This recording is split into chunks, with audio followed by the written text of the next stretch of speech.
Hi everyone, I'm Ian Riñon, an independent media practitioner, freelance writer, and content creator. Mabilis lang kasi after this video, aalis na ako kasi marami pa akong gagawin. I have a lot of things to do.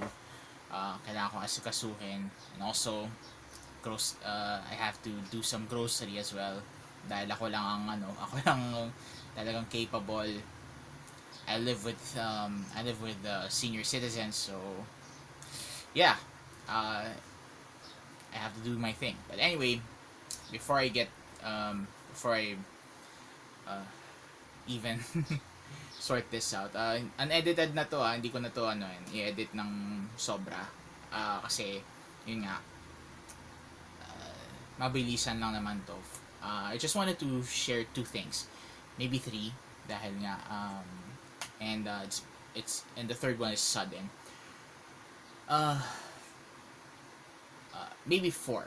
Okay, maybe four kasi una sa lahat, uh, if you if you have if you haven't watched my latest video, I've just been vaccinated.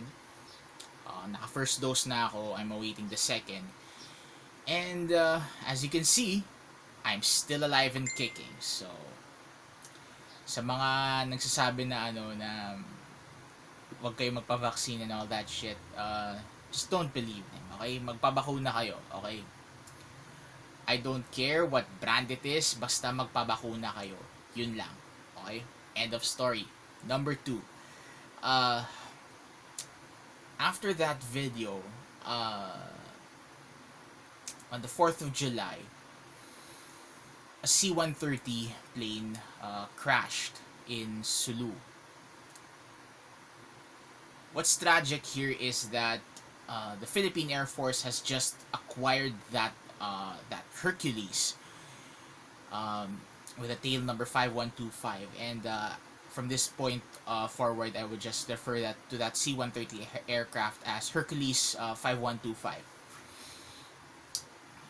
And what's doubly tragic is that the passengers on that plane were newly graduated Philippine Army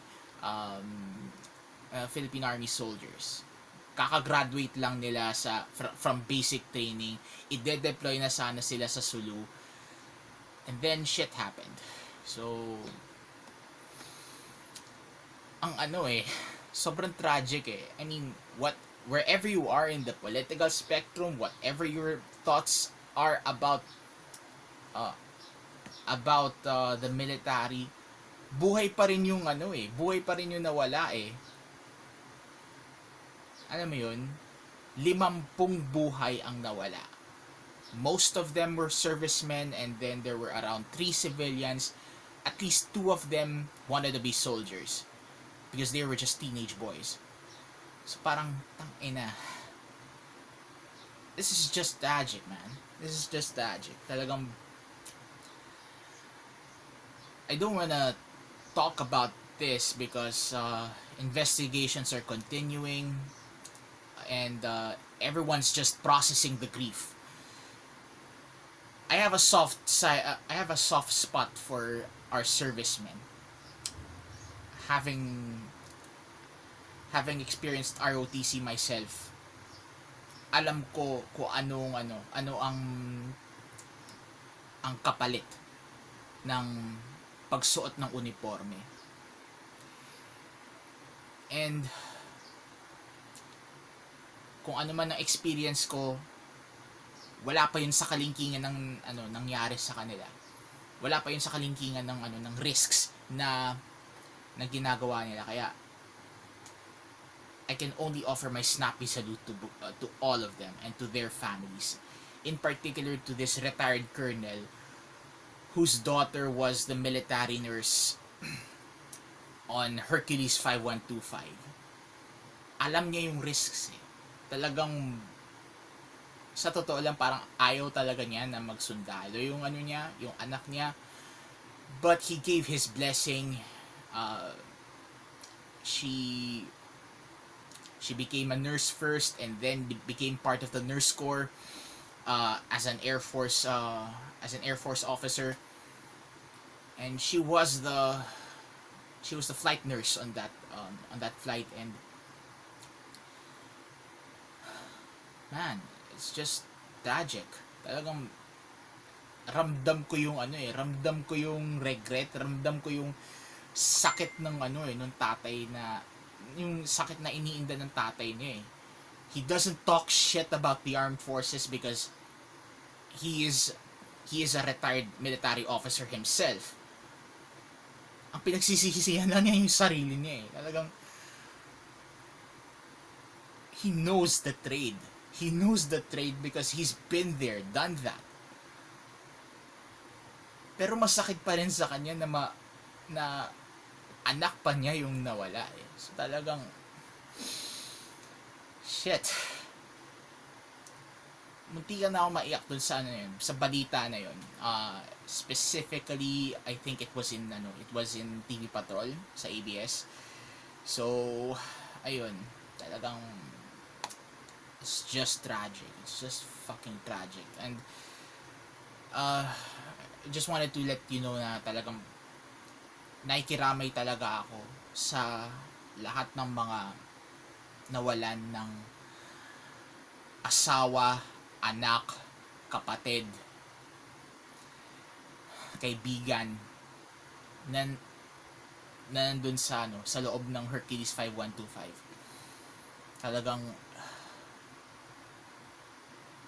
the closest contact that I can get is someone's relative.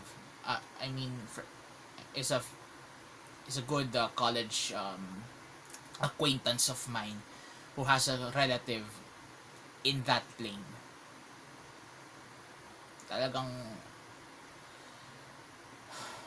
sorry ito na yung pinaka-gist ng nung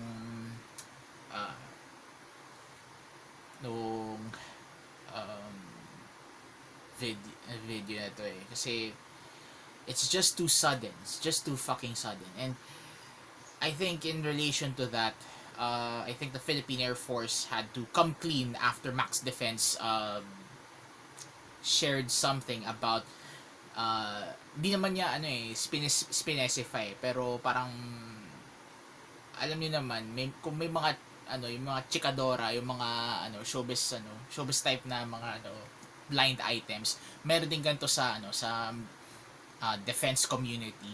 And Max Defense has somehow triggered the Philippine Air Force to respond about another of their airplanes that have severe that suffered severe damage, and that's the A-29 Super Tucano. The A-29 Super Tucano is basically one of the new acquisitions of the Air Force to their arsenal for counterinsurgency and attack capabilities. And somehow I commend our Air Force for responding to this sinasabi lang expose eh, pero yeah, sabihin natin blind item. So I commend our Air Force for basically responding to this professionally. And to be honest, it's not the time to point fingers and throw shit at each other, kasi sobrang low moral ngayon ng Air Force. Sobrang low moral ngayon ng mga kamag-anak nila. And as much as possible, we have to balance supporting our armed forces, and at the same time making them accountable for the BS that happened in their ranks, whether it's something that involves individual servicemen or their equipment. So yeah, ang masasabi ko lang, I send my snappiest salute to all of you, and I'm really sorry for your loss. Kung naririnig niyo to at isa kayo sa mga kamag-anak ng mga nasawi dun sa Hercules 5125. So that's my point about our Air Force having the lowest time in their existence as of this moment. Now, final thing, and to be honest, I wanna stay out of this kasi nagkataon na college batchmate ko ang na feature dito. If I'm not mistaken, News 5 and GMA have featured this guy. His name is Julius Fernandez, and he's a good friend of mine. I think he's based on the US West Coast as of this moment, and talagang nakakatuwa din yung mga din niya, yung mga komentaryo niya. As I mentioned, I want to stay out of politics, but this is inevitable dahil nga kilala ko tong taong to and since he is featured on national television, I have to get this sorted out. So he had his commentary on his personal Facebook profile na sinasabing about Miriam Defensor Santiago. Now, to be fair, Julius Fernandez is part of the Miriam Defensor Santiago Youth, or MDS Youth, which is basically, I'm not sure if it's the youth arm of the People's Reform Party, or PRP, which is now headed by MDS's widower, but I don't know the full details. Pero nag-share siya ng komentaryo niya tungkol dun sa recent na announcement ng PRP na parang susuporta sila for a certain politician na somehow it's in contrast with the PRP's ideologies. Now, ang ko lang dito, let me read to you Julius Fernandez's initial comments on this. Miriam Defensor Santiago, with all her imperfections, perfected the transference of intangible treasures for the Philippines by her mastery of rhetoric and media. Generations will be able to watch, listen, and read materials that will showcase these legacies. Not one party, not one person, and not even her family has monopoly of her genius, her rigor, and most of all, her spirit. One that manifests only among the most perceptive and the most courageous soldiers of democracy when the motherland is under the mercy of despots and synthetic smiles. Miriam Defensor Santiago has made it known that the real heirs rightful to take her torch of leadership are the Filipino people, and most especially its youth, the legitimate hope for national reform. And this last part is the quotable quotes from Julius Fernandez. Sorry guys. Sorry Julius. Alam ko you have a lot of puns, but this one is spot on. The dead cannot talk, but if it did, will we be able to sleep soundly tonight? And it hits hard. It really hits hard. And din niya, kinote din niya si MDS sa isa sa dalawang books na pinublish niya with ABS-CBN Publications, if I'm not mistaken, sa bago siya namatay, yung Stupid is Forever. Yeah, that book with MDS doing this. Stupid is Forever. Ang kinote niya dun ay sinabi niya, men are like horoscopes. They always tell you what to do and are usually wrong. Wala lang. With all the political punters and all that shit, sa totoo lang I don't really know what's going on. I don't really know what's going on with our country, and to be honest, papunta tayo sa election year, and I don't really know what's going on with these guys. I mean, man, I'm just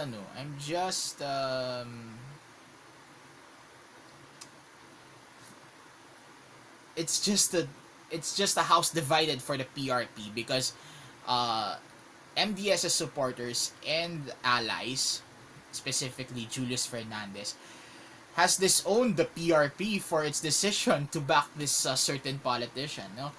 So talagang, goodness gracious me, ano na nangyari? Ano nangyari sa Pilipinas? So, I guess what I can say as a parting shot is for you to register. Make sure that you're registered so that you can vote next year. Yun lang ang masasabi ko. Please, mga kababayan, if you want to really make something happen, make sure you're registered and make sure you vote next year. Yun lang ang masasabi ko. And again, it's really tragic that things like these are happening right now. At sa totoo lang, I'm already yakking here for 16 minutes, so I think I've pretty much said what I have to say. So I'll go ahead and get this sorted out, and I'm gonna get the hell out of here. So with all that said, this is Ian reminding you to, at all times, be the salt of the earth and the light of the world. Until then, look alive, stay alive, get vaccinated if you can, register and vote, and as always, see you next time. Ian out.